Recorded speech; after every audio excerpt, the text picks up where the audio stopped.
that's one of the ways of preparing the bread. This bread has been prepared in the simplest way, just baking in the embers of the fire. And it takes a little practice to get that just right, but if you do it right, it'll be nice and golden on the outside. This is here, not so much today. If you're making bread, that's bread. And moist That's on stuff the that you inside. mashed up. It takes a little practice bread. though. You actually use See the bread over there? It's like sometimes. the yellow thing? The bread. This doesn't always turn out the best.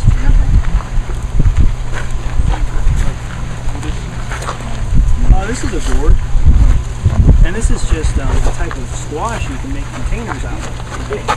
And they would use gourd containers for a lot of different things, but you know they're the best thing to use for carrying water around from place to place. How do you get the stuff out from the inside? Well, what I did with this one is I just filled it up with rocks and a little bit of water and just shook it around. You just cut it open and then throw rocks in there and water. Yep.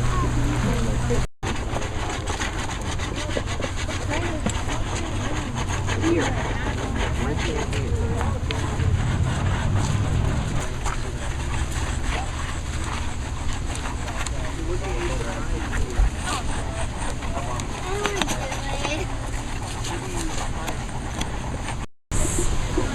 going to take this one and twist it away from you. So you see how I'm twisting towards your rudder? 2,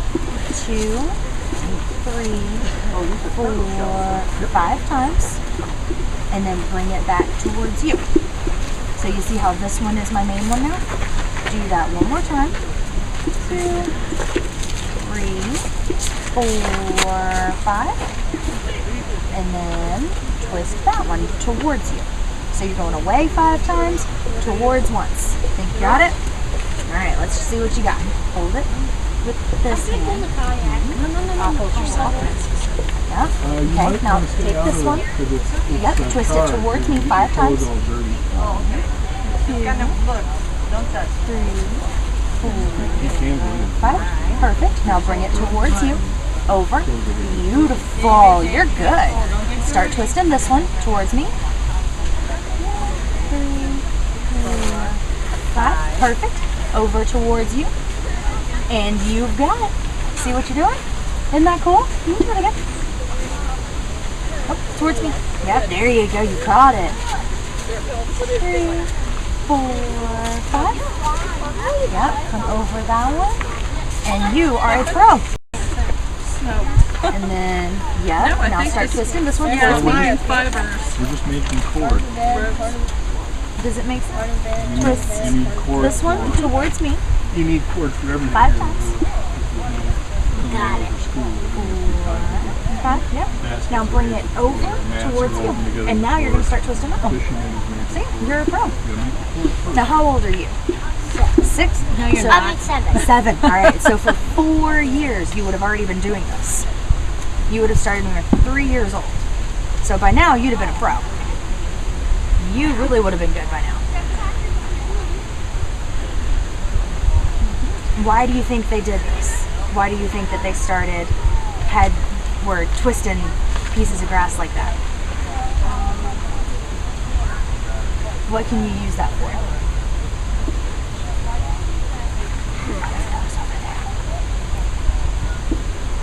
You know what they are. Skunk, okay. Moose, squirrel, or raccoon? Raccoon, okay. All right, giraffe, rhinoceros, or beaver? Beaver. Beaver, good. All right, there you go. Okay, nobody in England had ever seen a skunk. Skunk were only over here. Nobody in England had ever seen a raccoon, as raccoons were only over here.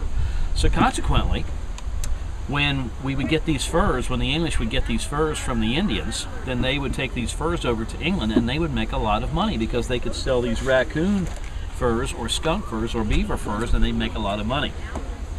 Now the settlers, there's nothing that the Indians needed at all from the English. Nothing. They've been here for thousands of years and there's really nothing that they needed. But they could upgrade their technology. They could improve their technology. For example, which one do you think is sharper? That's right, exactly. So this is an Indian knife, all right? It's made out of what? What do you think it's made out of? Wax? Rocks, exactly. It's made out of stone and wood. But this one's made out of metal, so it's going to last a lot longer. And which one do you think is sharper? That's right. That's right. Now let's take a look at this. Which one's the Indian axe? Which one's the English axe? Which one do you think is sharper? If you were an Indian, would you rather have this, right? Or this one? Which one would you rather have? Yeah, this is going to last a lot longer. Same thing with this. I don't have a comparison in terms of a shoulder blade of a deer, but it's made out of bone. Which one do you think would be better, a bone or this? Yes. Exactly. So the Indians could upgrade their technology. In order to do that, they would give up their furs and they would give up food. They would give up baskets of corn or beans or squash, and they would give that up in order to get metal tools. Final comparison is this. The fish down here are sturgeon. There's a lot of fish in the water, but in the James River, but some of the biggest fish are sturgeon, and they're like 4, 5, or 6 feet long. So, what's that made out of, do you think? Bone. Bone, very good. Okay, what's that made out of? Metal. Okay, if you're going to catch a 6-foot sturgeon, which one would you rather have? That's right. This is going to be a much, much more reliable way to catch fish, isn't it? So once again, the Indians would be giving up their bone tools in order to get metal tools, and this is much more sturdy. So that's the comparison. Also, in terms of trade, the Indians went many times up to the Great Lakes, up to Michigan, and they would trade for copper. Copper to the Indians was very similar to what gold would be for the English.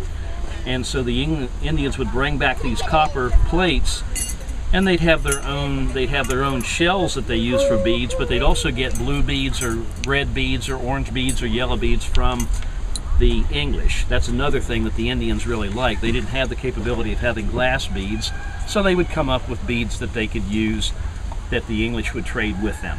Okay? Trading didn't last very long. Trading probably lasted from maybe 1607 to 1612 or 1613.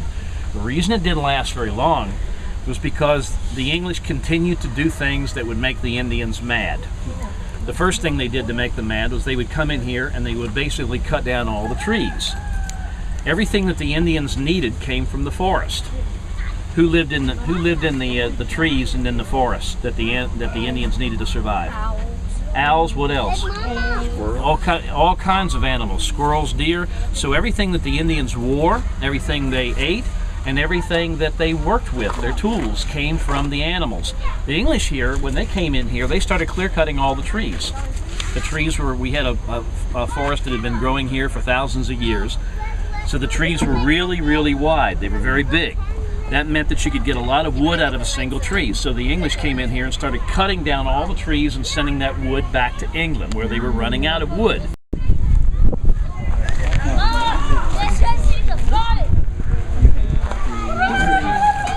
Genealogical Society.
You always as quiet?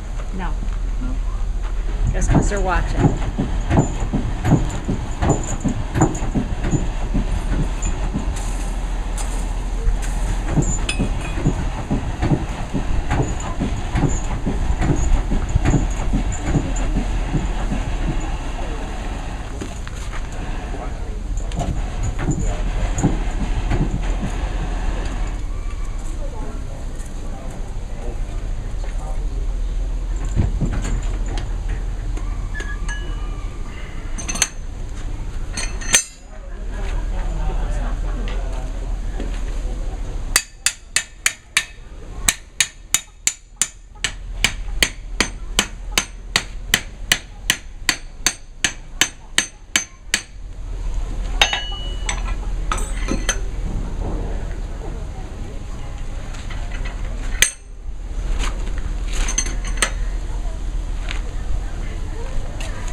that.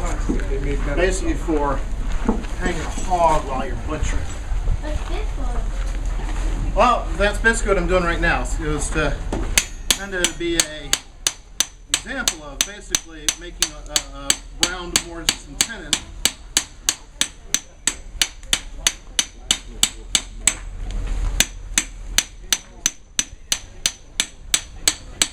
So easy. Hey, Carrie. Don't dig too deep. Yeah, look at that. There we go. We get into one of those stops there, it makes it hard. Let's come on back a little ways and make another cut.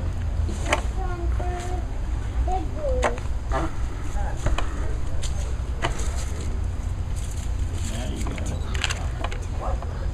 It's attached to these bottles. These bottles are hollow. Before you go on guard duty, your job is to fill every bottle up. And of course you have to put the top on it. How come? So it don't get mess up from any kind of moisture. You need to keep your powder dry. You don't want to lose it. And you don't want any of these little things going in there because it could explode, because that's your ignition system right there. So I'm going to show you start to finish. I'm going to set the two charges. The small charge right here in this pan is a priming charge. Then the main charge goes down the barrel. The end of my bandolier is a bullet pouch where you keep your bullets that you make yourself. But today I have these little cartridges. We pre-measure our powder here at our museum. In the Revolutionary War, 180 years into the future, this is how you're going to load a flintlock musket. They actually put the bullet inside the paper tube. But our time frame, we have to put everything separate. So I'm going to set my priming charge first.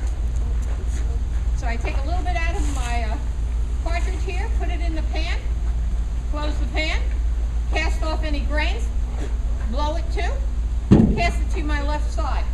Take the black powder, pour it down with this paper tube today. 400 years ago, I popped one of my charges out and poured the entire contents of it down the barrel. And next thing I would do is put the bullet on top. Notice no bullet today, so it's a blank. Remove the scouring stick. Ram down the powder down to the bottom of the barrel. Take out the scouring stick, shorten it, return it to the weapon, bring up the weapon into your left hand again. Right hand is free to grab a hold of that burning rope. Hold the match, set the match, the weapon, test the match, and I'm ready to go. So those of you who joined us late, you may want to cover your ears, turn down listening devices. It's going to sound like a loud firecracker going off. It's going to yell out 3 commands and pull the trigger one last time. Present your piece. 2, fire. And that's how we shoot muskets, everybody. So thanks for coming. Got any questions? I'm right. They are worried about being attacked. Now these are cargo ships. The Susan Constant carries about 120 tons of cargo. There are pirates in these waters at that time. There's also the Spanish Empire. As far as they're concerned, this right here is northern Florida and it belongs to them. Now, to defend themselves, these ships are going to carry cannons. Even though they are merchant ships, they do need to defend themselves and their cargo, which in 1607 included 105 pieces of human cargo, the colonists. Now, to do that, they're going to use something like this, which we've all seen before. What is it? Cannonball. Cannonball. Exactly right. They don't call this a cannonball in 1607. In 1607, a cannonball is specifically something like this that weighs 64 pounds. This weighs 3 pounds. So this is way too small to be a cannonball. They're going to call this round shot because it's round and you shot it out of a cannon. Like I said before, this is the 3-pound hunk of metal. It comes traveling out of the barrel of a gun at about 800 or 900 miles an hour. When it hits a ship, it might do some damage to it, especially if it's a smaller ship like the Discovery or the Godspeed. Might even sink it if you're lucky. But sinking a ship isn't always the best idea. If you're a pirate, for instance, you're going to want to get the stuff that's on board. It also takes a long time for a ship to sink. So if you're trying to escape from a combat situation, it's a lot easier just to disable the enemy ship and then run away from it. Stop passing that around, sir. I'm passing the Brown shot around, be very careful with it. It is heavy and it will hurt if you drop it on yourself or on a friend. Now, what they're going to use to slow down these ships or to stop these ships is something called bar shot, because it has the bar in the middle of it. Sailors aren't very creative when it comes to naming things. Now, bar shot comes coming out of the cannon, spins end over end through the air, again 800 or 900 miles an hour, gonna hit the sails of a ship, rip holes in the sails, tangle up the lines. If you're extraordinarily lucky, it's gonna hit the yard, the piece of wood that holds the sail up, and break that off. Again, if you're very lucky. What's gonna do that a little bit better though, here goes youngster, start passing that around. What's gonna do a better job of that is this right here. Now if round shot is round, and bar shot has a bar in the middle of it, what do you think they call this? Chain shot, exactly right.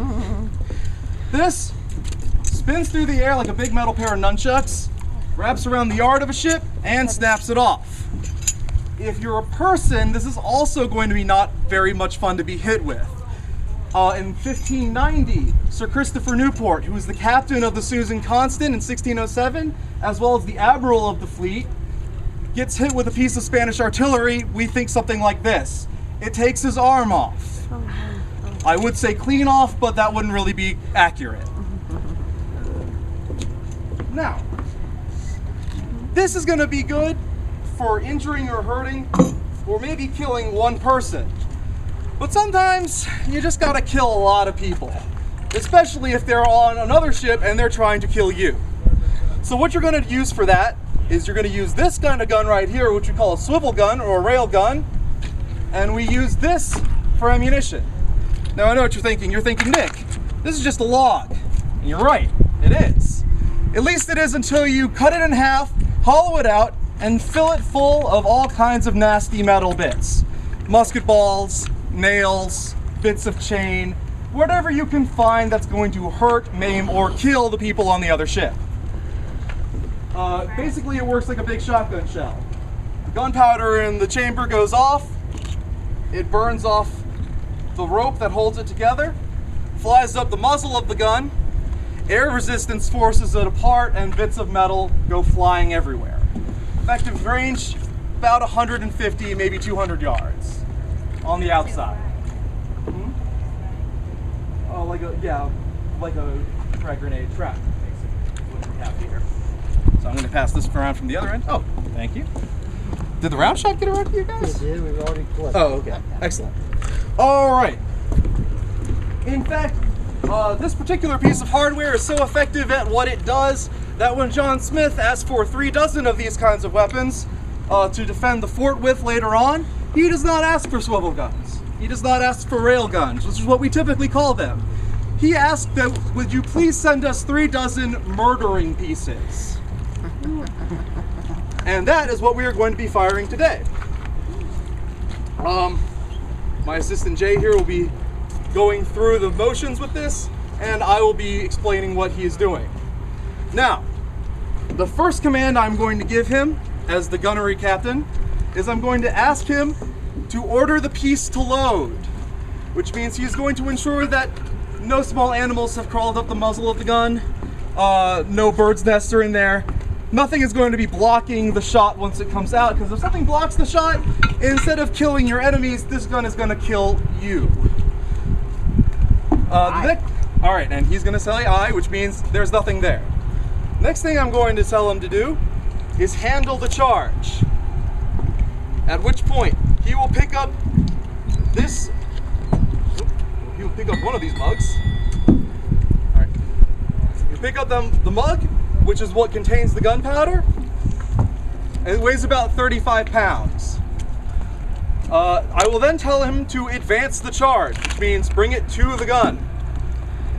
I will then say charge the piece, at which point he will slide the mug into place and put the pin in behind it, and then give it a few good whacks with that mallet there to make sure it stays in place. All right. I will then give the order to pick and prime. He's going to puncture the case of gunpowder that we have in there, and then he's going to charge it with basically a musket charge. He's going to add a little bit of extra gunpowder to the top until there's a little anthill-sized pile on the top of the vent, so that there is a fuse going from inside to outside. All right. I will now order him to gauge the piece, which means to aim it. We aim it a little bit away from that tree so that we don't hurt the poor tree. All right. Finally.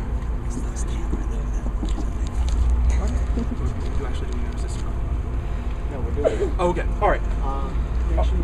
Yes. All right. Now we do have actual gunpowder in there.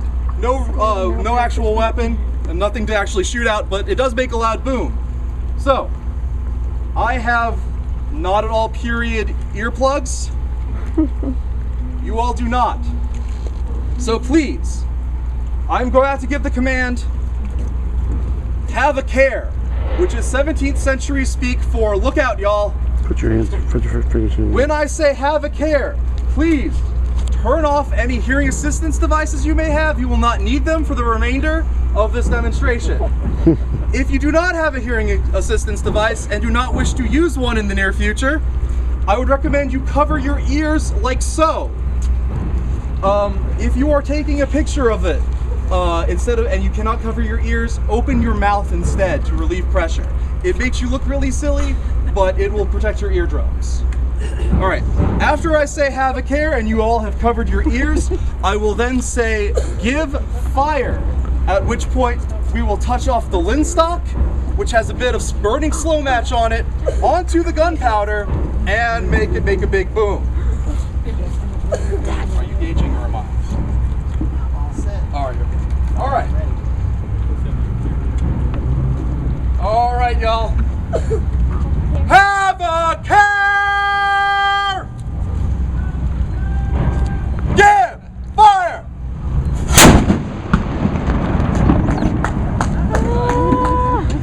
All right. At which point I will order my assistant of the. I just got all the smoke. Well, first I will extinguish this fire because it is in the middle of the linstock and I can't quite get to it. You got it. All right. I will then order my crew to secure the piece. At which point I will begin answering questions you may have.